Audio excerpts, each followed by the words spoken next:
Deus abençoe a todos, em nome de Jesus.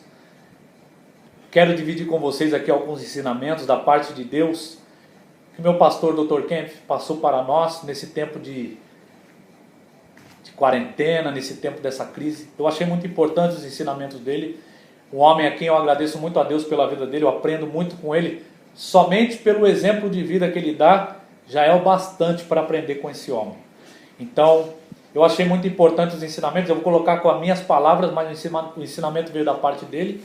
Peço que você se inscreva no canal, compartilhe, curta, comente, faça parte e possa aproveitar essas breves lições aqui para todos nós. Também, a partir de domingo, eu estarei fazendo alguns vídeos, pregações, sobre o livro de Gênesis, o livro das origens, o livro da criação, a origem do universo, a origem do homem, a origem do relacionamento de Deus com o homem. Então isso é muito importante, independente da fé que você professa, lhe ajudará muito a entender e andar pela vida firme e forte. Então vamos lá, alguns ensinamentos aqui do que está acontecendo, né? Muitas pessoas estão tristes porque não podem se reunir na igreja, estão tristes porque talvez até um parente não pode visitar. Então algumas lições que vai nos fortalecer diante desse momento aqui. A primeira coisa é agradecer. Nós devemos agradecer e ser gratos. A todo momento agradecer. A gratidão, ela traz vida. A gratidão, Deus fica muito feliz quando nós somos gratos pelo ar que respiramos, né? 1 Tessalonicenses capítulo 5, versículo 18, o apóstolo Paulo escreveu: em tudo dai graças, porque esta é a vontade de Deus em Cristo Jesus para convosco. Em tudo dai graça, em todas as coisas. Você percebe que esse vírus, ele está tirando o ar das pessoas, né? Deus deu fôlego de vida para o homem, ele soprou nas narinas do homem o fôlego de vida, e o homem passou a ser alma vivente, Gênesis 2,7, e o vírus está tirando o ar. Então nós devemos valorizar e agradecer a Deus pelo ar. Todo dia que acordarmos, devemos agradecer ao Senhor pelo ar que respiramos. Agradecer porque talvez antes do vírus nós estávamos tão atarefados, né, tão ocupados, que talvez nem percebíamos que respirávamos. Então hoje, mais do que nunca, é importante agradecer por todas as coisas, principalmente pelo ar, pelo fôlego da vida que Deus nos deu. Outra coisa importante, aproveitar o tempo. O tempo é algo que Deus nos deu e muito valioso, mais valioso do que o ouro e do que a prata. Você percebe que o rico, o pobre, independente da classe social que a pessoa tenha, ou a nação que ela vive, todos têm 24 horas. Então o que vai fazer uma pessoa diferente da outra? É como ela aproveita o seu tempo. Muitos desperdiçam tempo. E é a moeda mais valiosa que existe aqui na terra. Por quê? Você não compra ela e você não traz ela de volta. O tempo, quando passa, um tempo desperdiçado é mais desperdício do que se você perdesse fortunas. Porque o tempo não volta mais.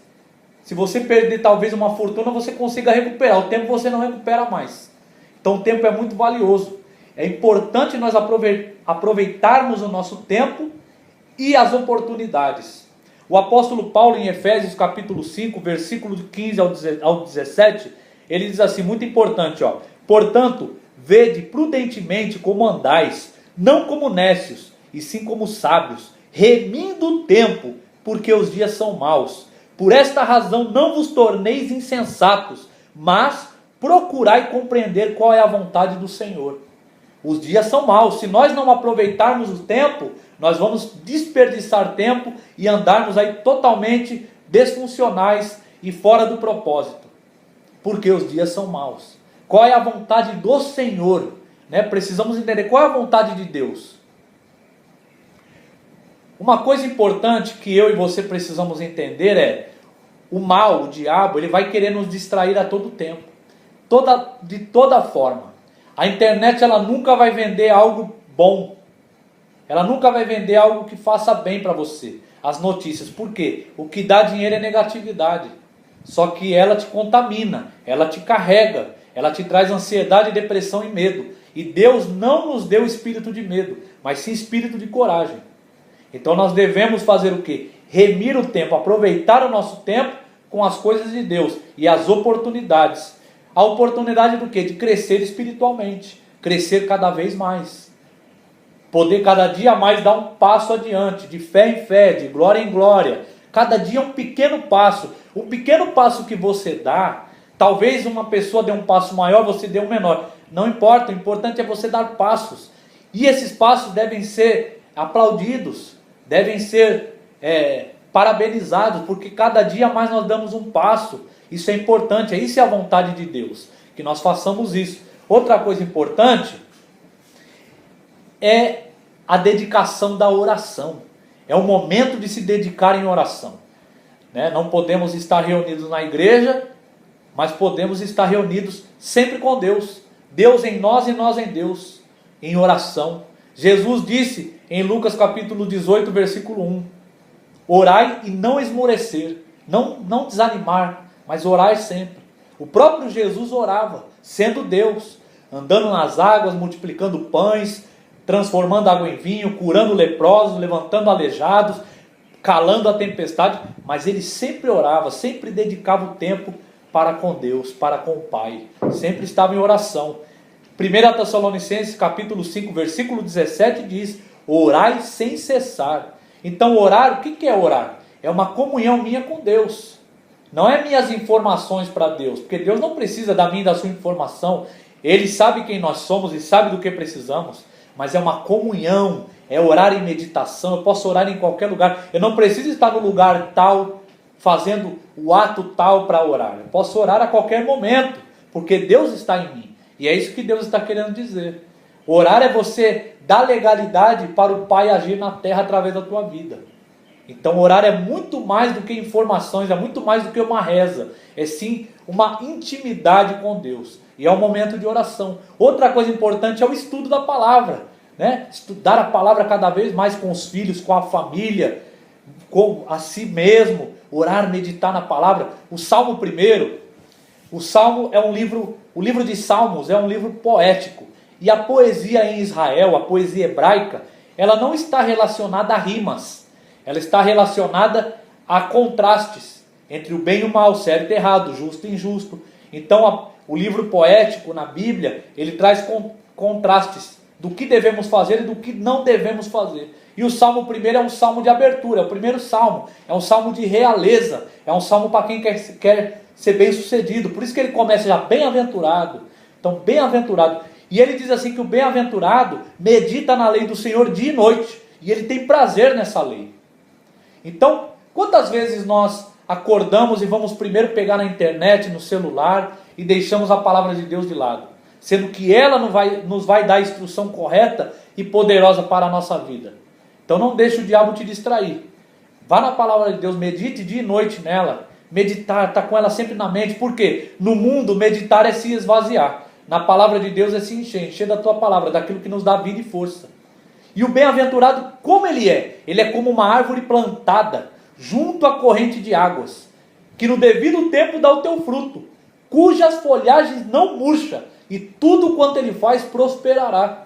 Quer dizer, você é como uma árvore plantada, não importa o que aconteça ao teu redor. No devido tempo você vai dar fruto, nem antes e nem depois, no tempo certo. As tuas folhas não murchará, não importa o que aconteça.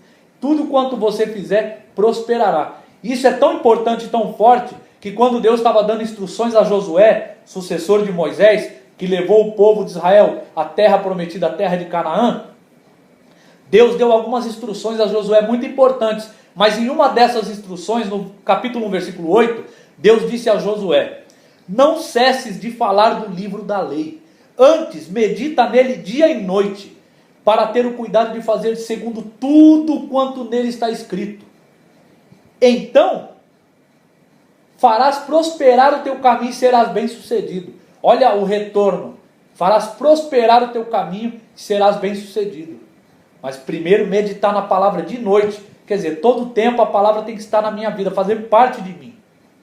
Isso é muito importante, é um tempo oportuno para isso. Porque nós temos agora mais tempo em casa, podemos estar aí fazendo um devocional, uma disciplina, fazendo um schedule para poder estar estudando a palavra de Deus com mais prioridade. Então, não é o tempo de igreja, que mostra quão crente eu sou, ou quão melhor pessoa eu sou. Uma das coisas que nós não compreendemos, ou às vezes confundimos, é que às vezes se a pessoa tem uma religião, ou se ela está na igreja, ela é uma pessoa melhor que as outras. E não é. Não é. O que te faz ser uma pessoa melhor é você conhecer a Deus. Isso vai fazer você melhor. A sabedoria. Porque a fé faz o impossível. Eu creio em Jesus Cristo, eu sou salvo. Se eu creio, se eu confesso Ele como meu único e verdadeiro Salvador. Mas caminhar com uma vida melhor, dar exemplo, é só a sabedoria que vai me fazer isso. Então nós precisamos ser sábios. O que me faz melhor? O que faz ver se eu realmente sou um cristão? É olhar para trás e ver quem eu era e hoje quem eu sou. Eu preciso ser transformado. Por quê? Não é o quanto eu conheço, mas é o quanto isso me transforma. É o quanto a palavra de Deus muda a minha vida. É o quanto melhor eu sou. Que eu fazia, os meus atos que eu fazia ontem, os meus erros, eu não cometo mais. Então Deus é tão bom e tão lindo e tão maravilhoso que Ele nos dá a oportunidade de ser melhor. O mundo não te dá essas oportunidades. O mundo te aponta, o mundo te julga, o mundo te condena. O mundo, se você se torna uma pessoa melhor, ele te aponta, ele te oprime. As pessoas não dão oportunidade das outras ser melhores. E a palavra de Deus lhe dá, não importa o que você fez, não importa quem você era, importa quem você quer ser. E isso é importante, é um tempo oportuno para fazer isso, se avaliar, se estudar. Então nós podemos fazer o quê? Olhar para nós, junto com Deus, avaliar a nossa vida, as nossas ações, as nossas atitudes, olhar para a nossa família, que talvez nós não dávamos muita atenção antes, olhar para a nossa família, olhar para a nossa comunidade e olhar para o nosso país. O que o nosso país precisa, o que as pessoas precisam, o que a minha família precisa, o que eu preciso para mudar. Então uma das coisas tristes que acontece hoje, as pessoas, né, criticam o governo tal, o governo B, governo A, ou xingam, né? E a palavra de Deus diz para orarmos para as autoridades, para que tenhamos uma vida de paz na terra. 1 Timóteo capítulo 2. Eu não sei se é 1 ou 2 Timóteo, mas é 1 Timóteo. Então nós devemos orar para as autoridades. É a ordem de Deus, é a vontade de Deus. E está dizendo nesse capítulo de Timóteo que a vontade de Deus é que todo homem chegue ao pleno conhecimento da verdade. Então nós devemos orar pelas autoridades. Então eu posso fazer algo pelo meu país e pela minha nação. Posso orar, posso contribuir com algo. Então esse tempo agora de quarentena é um tempo de nós pararmos, avaliarmos, se estudarmos, vemos o que a nossa família precisa, o que nós precisamos, o que o próximo precisa e o que o país precisa, e poder ver se acrescenta, se pode contribuir com algo. Isso é de muito valor e você pode fazer isso. Outra coisa importante, esse tempo ele demanda e ordena uma grande atenção, muita atenção. Deus está falando algo. Olha o que diz em Lucas capítulo 12, versículos 54 a 56. Jesus dizendo: disse também às multidões: quando vedes aparecer uma nuvem no poente, logo dizeis que vem chuva, e assim acontece. E quando vedes soprar o vento sul, dizeis que haverá calor, e assim acontece. Hipócritas, sabeis interpretar os aspectos da terra e do céu, e entretanto não sabe discernir essa época? Jesus dizendo. Então nós temos que saber discernir esse tempo. Presta atenção comigo numa coisa. A igreja está parada, né? Os cultos estão cancelados por tempo indeterminado aí, devido à segurança das pessoas. Então muitos estão tristes por não poder se reunir, né? É gostoso se reunir, é importante, é muito bom, mas o tempo não demanda isso. Nós temos que discernir o tempo, porque Deus está falando algo maior. Na igreja primitiva, em Atos dos Apóstolos, eles eram perseguidos, mortos. Presta atenção, perseguidos e mortos. Tanto o Império Romano quanto o governo religioso perseguia os cristãos e matava muitos deles. Esses homens não tinham internet, não tinham telefone, não tinham carro, não tinha a facilidade que temos hoje. E eles influenciaram o mundo. Em 60 anos o mundo estava influenciado pela igreja primitiva. O mundo. Eles influenciaram Jerusalém, Judeia, Samaria, os confins da terra. A promessa do Espírito Santo. E eles eram barrados e perseguidos. Quer dizer, olha uma lição importante. Deus não fechou a igreja, não parou naquela época em que eles eram mortos nas arenas de leões, queimados vivos. É só você estudar, ler o livro do Coliseu, você vai ver como que era martirizado os cristãos naquela época, porque a igreja não parava.